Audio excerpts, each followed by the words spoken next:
Thank you very much, Chairman, and thank you, Madam Rajavi, for your inspiring words, as usual, today. As you said, Madam Rajavi, this is International Human Rights Day. In fact, this year, the UN has designated today as HR 365, indicating that every day of the year is Human Rights Day. Sadly, all of us in this room know that no day in Iran or Iraq is Human Rights Day. Iran today, as Mrs. Rajavi said, is covered in blood. Iraq, next door, thanks to the mullahs in Tehran, is also covered in blood. 5 years ago, when I was elected as chair of the delegation for relations with Iraq in this House, I was told by many officials and by ambassadors, your job is to cement good relations between the European Parliament and Iraq, to build a good sympathetic relationship. Within a very few weeks, I exposed the fact that Nuri al-Maliki was a corrupt dictator, and I was told by many people in Brussels, you must shut up. You are rocking the boat. You will destabilize Iraq. And because Iran insisted and America and Britain backed the appointment, the re-election fraudulently of Nuri al-Maliki, you could even destabilize the nuclear talks in Tehran. But I refused to shut up. I was becoming rapidly, apart from my colleagues here in this room, rapidly we were all becoming lone voices in this respect.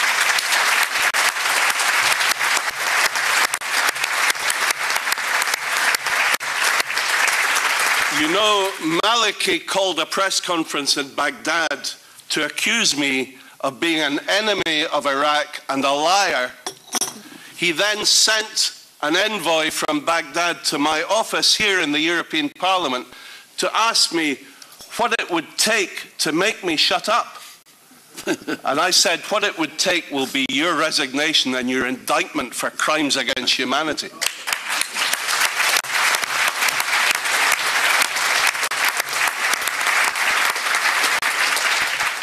But you know, my good friend Howard Dean said that the West is plagued with a history of short-termism. And this is exactly what happened. 5 years ago, Maliki lost the election to Ayad Alawi by 2 seats. But Iran said, we have a red line against Ayad Alawi because he is always complaining about Iraqi interference in Iranian interference in Iraq. So we no way will allow him to become the Prime Minister. And America and Britain and Europe backed Iran and said, okay, we support Maliki to form a coalition and to take control. That was a short-term mistake, and it was a tragedy for Iraq, it was a tragedy for the region, and a tragedy for the world. Iraq is now a bloodbath. We warned again and again that this would happen, that there would be civil war. Now, Haider al-Abadi, the new Prime Minister, says that there are over 1 million armed militia, Shiite militia, active in Iraq, backed, financed, and very often led by the Quds Force from Iran, waging sectarian war on the Sunni population. And then the world says, why is it the Sunni tribes people in Anbar and Diyala are not standing up and fighting alongside the Iraqi army to get rid of ISIS? Because the Sunni people think that the Shiite militia are worse than ISIS.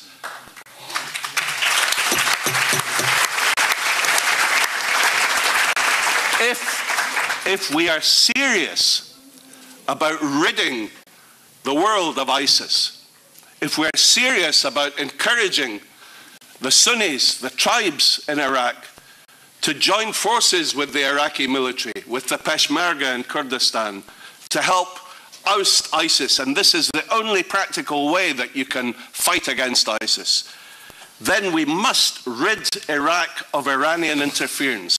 We must tell Haider al-Abadi, appoint again the generals who were ousted by Maliki because they did not support Iranian interference. Get rid of all the Iranians in Iraq. The PMOI exposed 30,000 names of people who are working in the army, in the intelligence services, in the administration of Iraq, who have been trained and are paid a weekly wage by Iran. They expose their names, their bank account numbers, how much they're paid. This is the level of the interference of Iran in Iraq. They're extending their cancer across the whole of the region. And 12 years later, since the PMI exposed the fact that they were developing nuclear weapons, we have just